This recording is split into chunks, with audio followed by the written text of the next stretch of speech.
Hello and welcome to all. Today we will talk about food chain of oceans. कुछ fauna species के बारे में बात करेंगे. Then we will move towards New York Declaration on Forests. Magnetite particles यानी magnetite एक जो mineral है उससे रिलेटेड जो पोल्यूशन है उसके बारे में बात करेंगे. फिल्टर फीडर क्या होते हैं इस पे चर्चा करेंगे. All these questions were asked in prelims 2021. अगर आप इन सारी चीज़ों को जानते हैं that is well and good. अगर आप नहीं जानते तो इस वीडियो में एक सिंपल वे में सारी बातों को सीख पाएंगे. साथ ही साथ आप अपना MCQ सॉल्विंग एप्टीट्यूड डेवलप कर पाएंगे जो आपकी मदद करेगा ऑब्जेक्टिव क्वेश्चंस को टैकल करने में.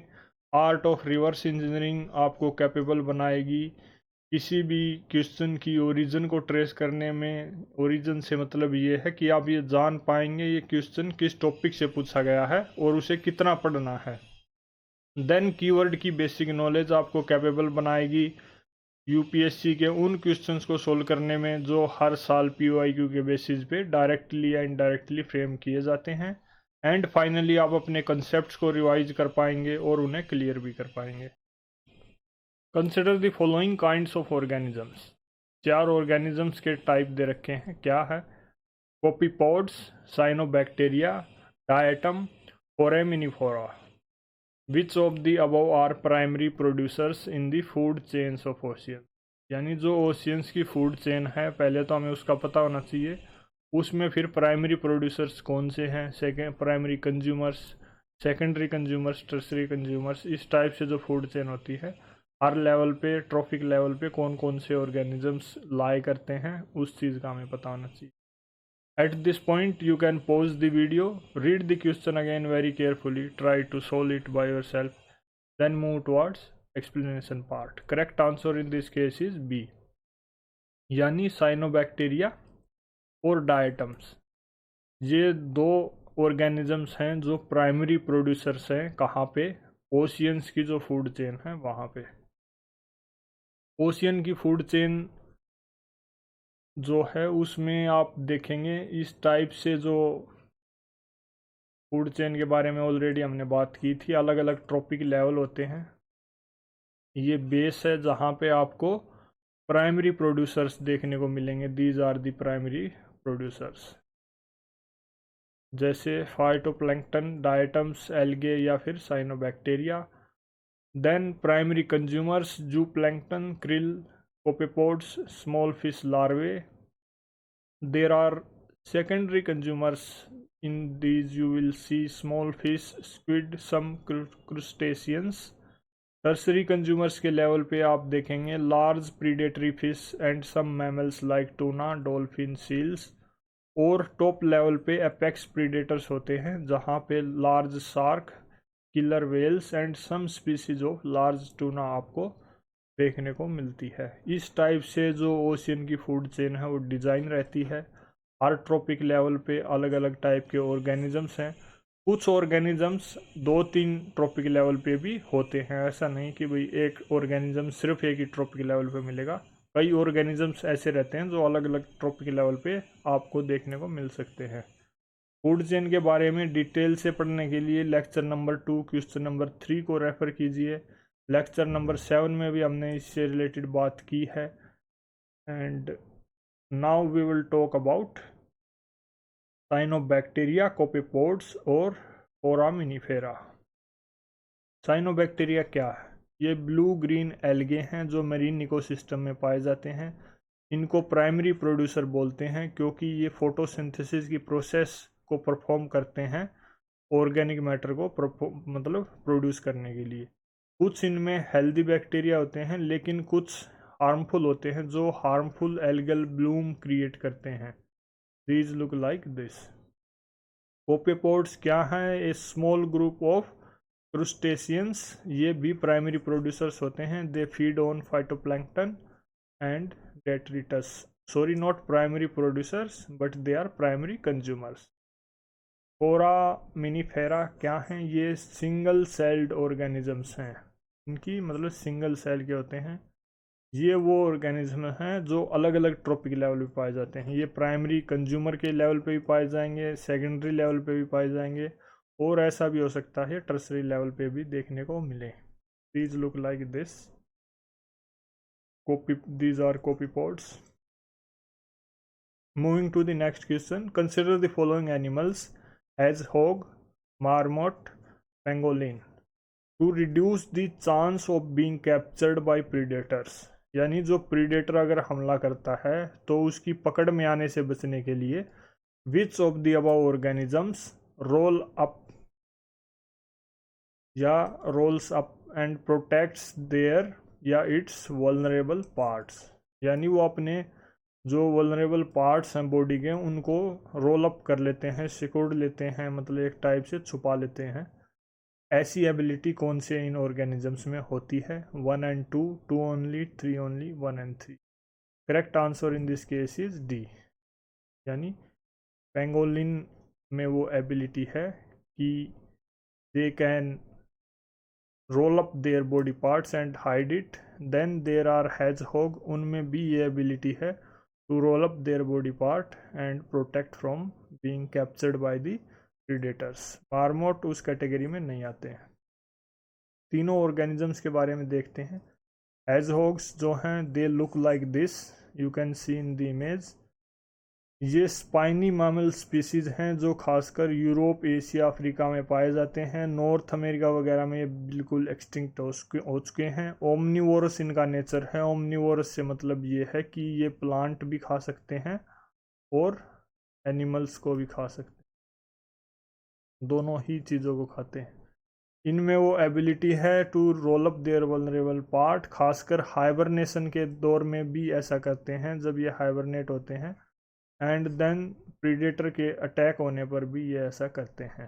देन देयर आर पेंगोलिन, ये स्केली मैमल्स होते हैं जो खास तौर पर एशिया अफ्रीका में पाए जाते हैं। नॉक्टर्नल इनका नेचर है, नॉक्टुरनल मतलब ये रात के टाइम पे एक्टिव रहते हैं। इंसेक्टिवोरस भी हैं ये, मतलब इंसेक्ट्स वगैरह को खा के जिंदा रहते हैं। These are listed as threatened, ये हाइबरनेट नहीं करते लेकिन इनमें ये एबिलिटी है to roll up their body parts to prevent from being captured by the predators.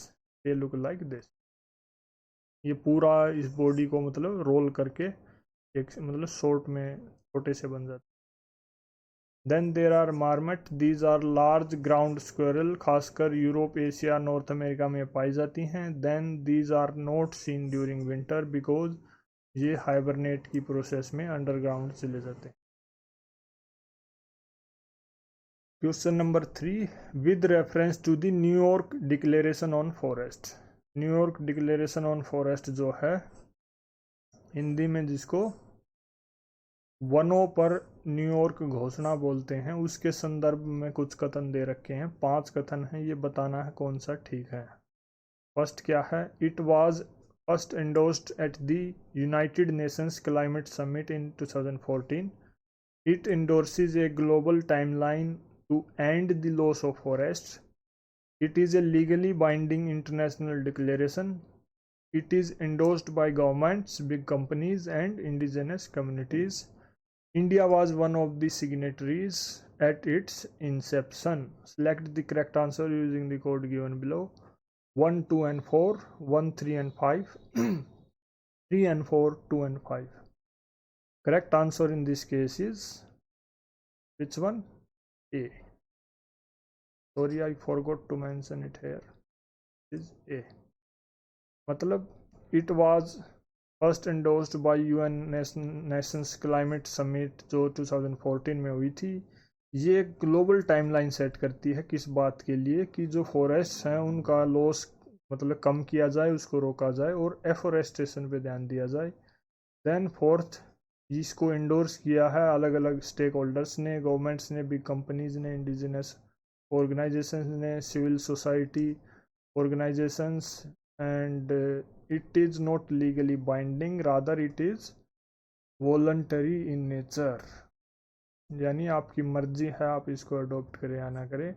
India was not one of the signatories at its inception, so A is the correct answer. 1, 2 and 4 are the right statement इस context. This is A is the correct answer. New York declaration क्या है, हमने बात की, voluntary है nature में। किस बात के लिए? ग्लोबल डिफॉरेस्टेशन को होल्ड करने के लिए और उसको रिवर्स करने के लिए। रिवर्स से मतलब क्या है कि ज़्यादा से ज़्यादा और फॉरेस्ट ग्रो किए जाएं। इसको 2014 में अनाउंस किया गया था। कहाँ पे? UN climate summit. कहाँ हुई थी ये? न्यूयॉर्क सिटी में हुई थी। क्या खास फीचर्स हैं इसके? इसको एंडोर्स किया है अलग अलग स्टेक होल्डर्स ने, जैसे government, multinational corporation, civil society organisations, indigenous people. इसका मेन एम क्या है कि डिफोरेस्टेशन को 50% यानी उसका जो रेट है उसको हाफ कर देना। कब तक? 2020 तक। और उसको कम्प्लीटली ख़त्म कर देना 2030 तक, यानी डिफोरेस्टेशन होना बिल्कुल बंद हो जाए 2030 तक। और रिस्टोर किया जाए लगभग 350 million hectare of degraded landscapes and forest by 2030। In this context, it also provides financial support for these efforts. Next is magnetite particles, suspected to cause neurodegenerative problems, are generated as environmental pollutants from which of the following? Magnetite particles, जिनको ये माना गया है कि भाई ये neurodegenerative problems कोज करते हैं, वो मतलब कौन कौन से सोर्सेज से जनरेट होते हैं? 5 सोर्सेज आपको यहाँ दे रखे हैं। Brakes of motor vehicles, engines of motor vehicles, microwave stoves within homes, power plants, telephone line. Select the correct answer using the code given below. 1, 2, 3 and 5, 1, 2 and 4, 3, 4 and 5, 1, 2, 3, 4 and 5. Correct answer in this case is E, यानी first, यानी motor vehicles के जो breaks हैं, motor vehicles के जो engines हैं और power plants हैं, वहाँ से ये रिलीज होते हैं। मैग्नेटाइट पार्टिकल्स क्या हैं? सबसे पहले बात करेंगे मैग्नेटाइट पोल्यूशन। मैग्नेटाइट पोल्यूशन का मतलब क्या है कि जब मैग्नेटाइट पार्टिकल्स ज़्यादा मात्रा में एनवायरनमेंट में प्रेजेंट हों और उनकी मात्रा यानी उनकी क्वांटिटी इतनी हो कि वो वुमेन्स पे और नेचर पे एडवर्स इम्पैक्ट डालने लग जाएं, that is called magnetite pollution की सिचुएशन। क्या मेन सोर्सेज हैं इसके? ट्रांसपोर्टेशन, जैसे व्हीकल्स वगैरह हैं उनके ब्रेक्स, इंजन वगैरह से रिलीज होते हैं। पावर प्लांट से, माइनिंग, स्टील प्रोडक्शन और अलग अलग इंडस्ट्रियल प्रोसेसेस से रिलीज होते हैं। क्या मेन इम्पैक्ट है मैग्नेटाइट पोल्यूशन का? ये इंटरफेयर करता है किस चीज़ के साथ? जो माइग्रेटरी बर्ड पैटर्न है उसके साथ। सोइल और वाटर को कंटेमिनेट करता है। ह्यूमन हेल्थ पे भी इसके बेहद नेगेटिव इफेक्ट्स हैं, जैसे रेस्पिरेटरी प्रॉब्लम्स को कोज करना, और ऐसा माना जा रहा है कि नर्वस सिस्टम से भी रिलेटेड ये प्रॉब्लम्स कोज करता है। स्टील इंफ्रास्ट्रक्चर को ये कोरोजन करता है। Then we need to talk about magnetite, यानी मैग्नेटाइट पोल्यूशन के बारे में बात हो रही है तो हमें ये भी पता होना चाहिए मैग्नेटाइट होता क्या है। मैग्नेटाइट ऐसा दिखता है, इट इज़ डार्क ब्राउन या फिर ब्लैक इन कलर। ये एक naturally occurring iron oxide mineral है, जिसकी खास प्रॉपर्टीज़ क्या होती हैं? It is harder and denser then most minerals. इसका कलर ब्लैक और डार्क ब्राउन होता है। इट इज़ स्ट्रॉन्गली मैग्नेटिक, मतलब इसमें मैग्नेटिक प्रॉपर्टीज़ काफ़ी ज़्यादा होती हैं। It is found at variety of places, mainly igneous rocks जैसे बेसाल्ट, ग्रेनाइट, मेटामॉर्फिक रॉक्स जैसे schist, genesis and then sedimentary rocks. काफ़ी ज़्यादा जगह पे ये पाया जाता है। Next is which one of the following is a filter feeder? Filter feeder किस इनमें से 4 ऑर्गेनिजम्स दे रखे हैं आपको? निस्यंदक बोजी, हिंदी में इसको बोलते हैं निस्यंदक बोजी।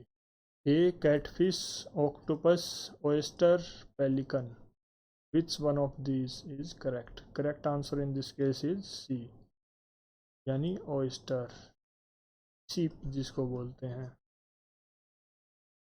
फिल्टर फीडर क्या होते हैं? फिल्टर फीडर वो ऑर्गेनिजम्स या एनिमल्स हैं जिनमें ये एबिलिटी होती है, किस चीज़ की एबिलिटी? कि वो अपने न्यूट्रिएंट्स को कंज्यूम कर लें। कैसे? By feeding on organic matter, food particles, या फिर smaller organisms which are suspended in water, यानी पानी में जो ऑर्गेनिक मैटर वगैरह है ये क्या करते हैं, उस पानी को अपने अंदर लेते हैं। इनके पास एक स्पेशलाइज्ड फिल्टरिंग ऑर्गन रहता है जिसके बारे में यहाँ बात हो रखी है। ये स्पेशलाइज्ड फिल्टरिंग ऑर्गन क्या करता है, उस पानी को फिल्टर कर देता है, पानी निकल जाता है और जो उसके अंदर ऑर्गेनिक मैटर या फूड पार्टिकल रहते हैं उसको ये कंज्यूम कर लेते हैं, जिससे इन्हें न्यूट्रिशन मिलता है। एग्जाम्पल की अगर बात करें तो jellyfish, oysters, corals, krill, barnacles, clams, sea lilies, sea squids, salps, whale sharks, sponges, ये सभी फिल्टर फीडर की कैटेगरी में आते हैं। क्या मेन फीचर है इसका, इनका मेन फीचर एक तो ये है जिसके बारे में हमने अभी बात की कि इनके पास एक स्पेशलाइज्ड फिल्टरिंग ऑर्गन होता है जो पानी को फिल्टर करने का काम करता है इनके लिए। सेकंड, ये इम्पोर्टेंट रोल प्ले करते हैं किस चीज़ में, पानी में जो एक्सेस न्यूट्रिएंट्स हैं उनको रिमूव करने में, क्लीन करने में। After that they act as indicator organism.